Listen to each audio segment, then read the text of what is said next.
These are 9 car buttons people use the wrong way every single day, and one of these mistakes could cost you thousands in repairs. Let's start with the button that's probably draining your wallet right now, the air recirculation button.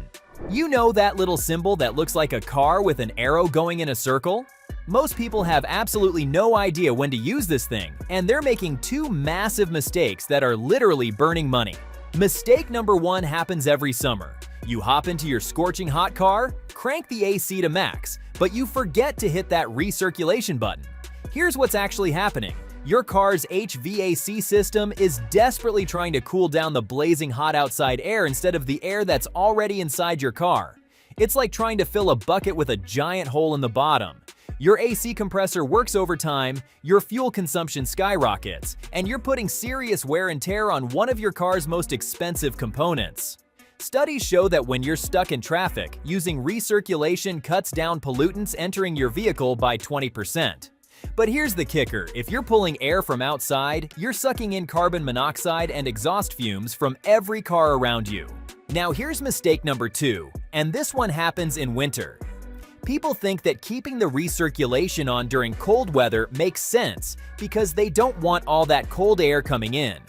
Wrong. Dead wrong.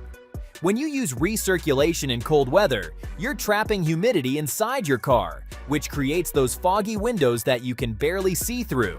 The fresh air mode actually forces outside air through your car's HVAC system heater core, so it gets nice and toasty before reaching you, and your windows defog way faster. But there's an even scarier side effect. Recirculated air becomes warm, moist, and has reduced oxygen content over time. These conditions can literally make you drowsy while driving. The last thing you want is to start feeling sleepy behind the wheel because you hit the wrong button. Next up is a button that most people completely ignore, and it's setting them up for a transmission repair bill that could hit $5,000. I'm talking about the parking brake button or lever. Here's what most people do. They put the car in park, let go of the brake pedal, and walk away. But when you do this, you're forcing a tiny metal pin called a parking pile to hold the entire weight of your car. That little pin was never designed to be your car's full-time parking solution. Over time, especially on hills, that constant stress can cause it to snap. And when it breaks, you're looking at a complete transmission teardown to fix it. You'll often feel your car rock slightly when you put it in park and release the brake. That's your transmission gears taking on all that weight. Here's the right way to park, especially on any kind of incline. Bring your car to a complete stop, keep your foot on the brake, shift to neutral, engage the parking brake, then lift your foot off the brake pedal. Now all the weight sits on the parking brake where it belongs. Press the foot brake again to prevent rolling, shift into park, then release the foot brake. Now your parking brake does the heavy lifting, and that parking pole is just a backup safety measure. Using your parking brake every time also keeps it in working order. Emergency brakes that sit unused can rust and become useless when you actually need them in an emergency. Now let's talk about cruise control, because there's a mistake people make that can literally kill you.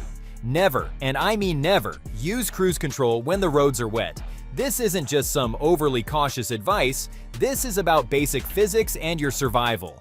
When your car starts to hydroplane on wet pavement, cruise control doesn't know what's happening.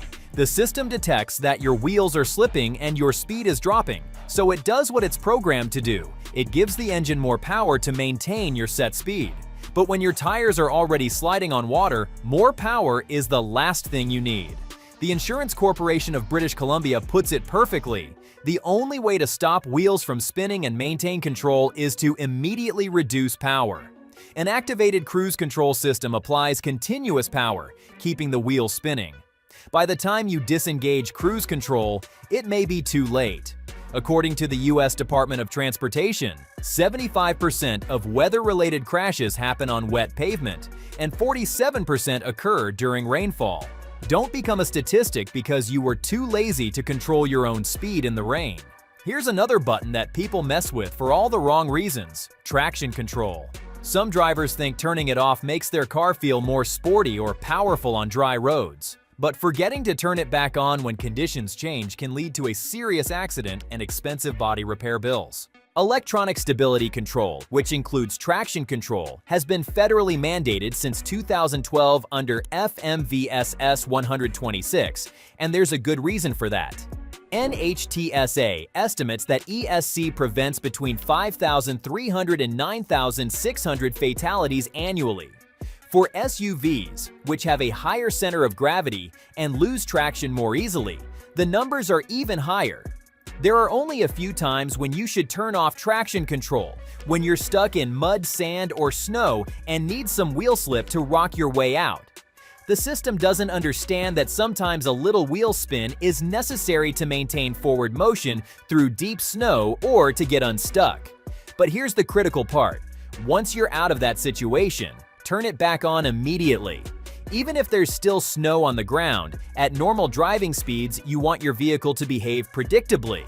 Most drivers are used to driving with electronic stability control active, so turning it back on puts you back in your comfort zone. The defrost button seems simple enough, but people make a crucial mistake that keeps their windshield fogged up. John Paul, AAA's car doctor, says the biggest error is using the recirculation button while trying to defog your windows. When recirculation is on, your car uses the moist air inside the vehicle instead of pulling in dry air from outside. You're literally using the humidity that caused the problem to try to fix the problem. For quick defogging, turn off recirculation, direct airflow to the windshield and floor, set the fan to medium, and use a warmer temperature setting. The defrost mode automatically engages air conditioning and high fan speed, which sends warm, dry air exactly where you need it. Now here's a mistake that can destroy your transmission in seconds. Never ever shift into drive or reverse while your car is still rolling, even just a little bit. When you do this, you're grinding the internal gears against each other at different speeds. Do this regularly, and you'll need a complete transmission replacement way sooner than expected. The same goes for shifting into park while rolling. The P position locks the transmission itself, and engaging it while moving can do horrible damage to internal components. Here's a quick one about the Max AC button. Hitting this as soon as you get into a boiling hot car puts a massive sudden load on your compressor and engine. It's like asking someone to sprint when they just woke up. The Start-Stop System button is probably the most controversial on this list. A lot of drivers hate this feature and immediately turn it off, but they might be making a mistake. These systems can cut fuel consumption by up to 12%, especially in city driving where you're stopped frequently. SAE studies show fuel savings between 7 and 26% depending on driving conditions. The common fear is that all that starting and stopping damages the engine, but that's not true. More than 50% of engine wear happens during cold starts, but start-stop systems do warm starts. The time between stopping and starting is so short that most of the oil is still circulating in the passages. However, cars with start-stop systems need special AGM or EFB batteries that cost up to 3 times more than regular car batteries. So while you might save on gas, you'll pay more when it's time for a battery replacement. Finally, let's talk about high beam headlights. The mistake here isn't mechanical, it's about courtesy and safety. Never use high beams within 500 feet of oncoming traffic or within 300 feet behind another vehicle. The intense glare can impair other drivers' vision and cause accidents. During fog, rain, or snow, high beams actually make visibility worse because the light reflects off moisture in the air, creating dangerous glare. The modern car industry is finally listening to drivers' frustrations with confusing controls. Hyundai recently admitted they made a mistake replacing physical buttons with touchscreens, and Volkswagen has committed to bringing back physical controls for the most important functions. This shift is partly driven by Euro NCAP's 2026 safety rating changes, requiring physical buttons for essential functions. These buttons exist to make your life easier and your driving safer, but only if you use them correctly. Master these 9 buttons and you'll save money, avoid accidents, and actually enjoy driving your car the way it was designed to be driven.